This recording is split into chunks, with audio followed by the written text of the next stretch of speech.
through to the semi-final. Don Hutchinson is with us. Don, job done.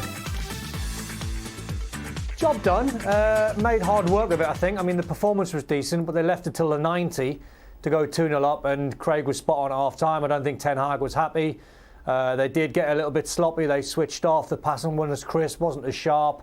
Then all of a sudden he brings Casemiro on, he brings Eriksen on, Rashford on, and they turn the game around because they have got the quality. So in the end, absolutely job done. 3-0 win, you move on. Bigger fish to fry. The cavalry arrived, didn't it? Yeah, it did. Casemiro's looking great as well, isn't he? He is. Really? No, he is. And the one of the scenarios I looked at with him was his mobility. Because we did watch him a lot at La Liga and have watched him a lot in La Liga and the Champions League, particularly the last 15 months prior to his arrival, 18 months at Real Madrid. Even though they had success, he looked as if he was just starting to labour a little bit. Not a lot, but just a little bit off the pace. But he looks a little slimmer, he looks fitter, and he looks as if it's not just a payday for me. I'm actually here to make this team better. And yeah, I mean, he's looking like the player of 5 or 6 years ago. We know his resume, we know what he's achieved in the past, but as Craig said, there were question marks as to how dedicated he was, how much he would adapt to United. But these last few weeks, him and Rashford have been the driving force behind this great run that they're on. Incredible, absolutely incredible. And he's a winner, Casemiro, he brings that. You know, he arrives in the dressing room, people know that he's won multiple Champions Leagues, he's played at the highest level, played for club and country, he's been a superstar for the last decade. Quite often the ball came out to him, he had a bad touch and the boo, jeers. Yeah. He got taken off and he was sat there and he was like, I just don't want to be here. This is the worst thing ever. I'm not playing to my standard. The crowd are on my back.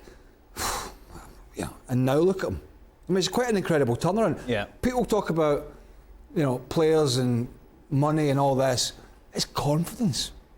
That's what confidence does to a player. And it is incredible, isn't it, Don? Because people are saying, oh, you know, he should be concentrating on his football instead of, you know, he was obviously running that campaign in England to help some of those below the working class line to get food, to make sure that families get fed. And it's like, that's got nothing to do with it, is it? It's all about getting on the pitch, getting that confidence and getting that momentum going.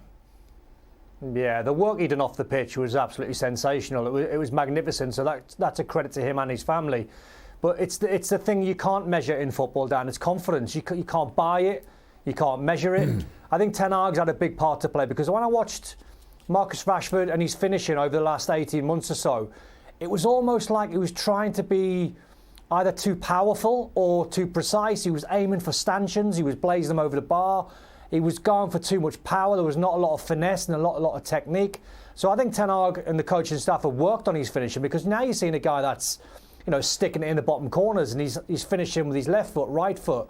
You know, he's getting in good areas, but he's not the guy that's blazing it over the bar anymore. There were so many times he was in front of goal at the end of last season and, you know, whatever it was, a year ago, and he's clean through, left-hand side, you could picture it, he's got the whole goal to aim for, and instead of placing it in the bottom right-hand corner, he would go accuracy, trying to be a little bit too flash, maybe trying to get his confidence levels from 0 to 1,000,000 by putting it in the stanchion, and it was like, just stick it in.